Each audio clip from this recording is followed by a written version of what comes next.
Us now to weigh in, former Assistant FBI Director Chris Swecker. Chris, your reaction to the sanctions, referred to as largely symbolic, but particularly the Wall Street Journal sums it up as the following from a former Department of Homeland Security official.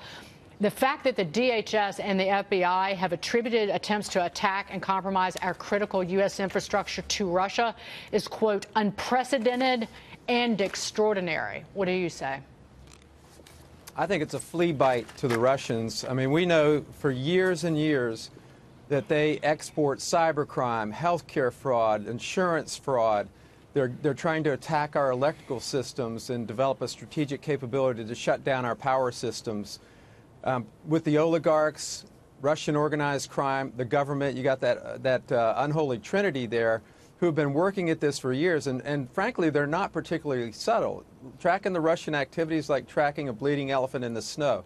They're not like the Chinese. They're not nearly as good as the Chinese are at this activity, and they're not hard to track. It's just I'm confused as to why we haven't done more sooner. Robert?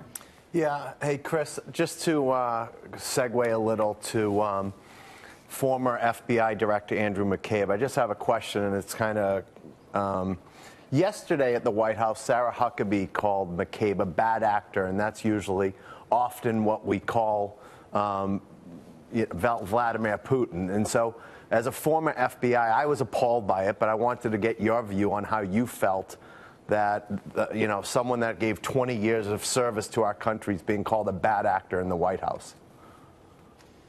Well, that feud between Trump and McCabe has been going on for a long time, and frankly, I mean, agents tune out the president when he talks like that.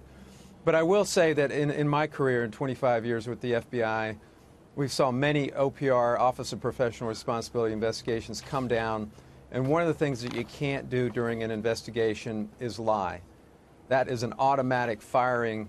In that, right, based on precedent, and these things are based strictly on precedent.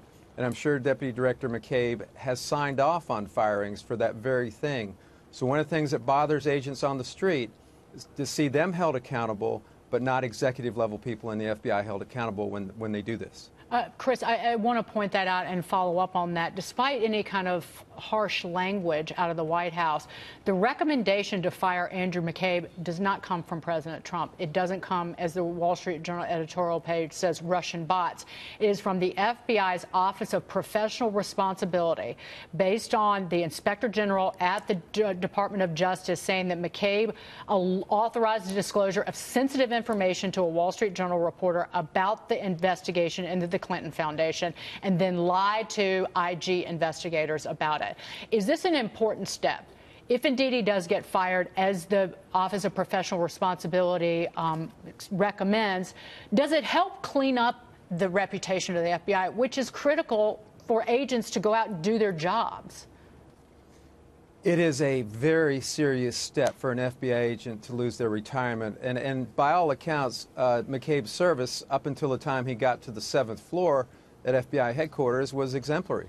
But by the same token, leaks and lies are intolerable in the FBI. They have to be. And I'm afraid that we have not set enough precedent, especially on leaks, and set some visible deterrents out there, some visible examples for agents in the rank and file to see, because they're held accountable all the time.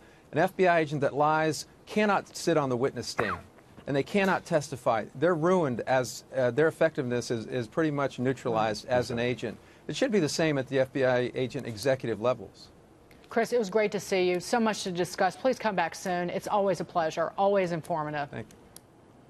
Thank you. Chris Swecker.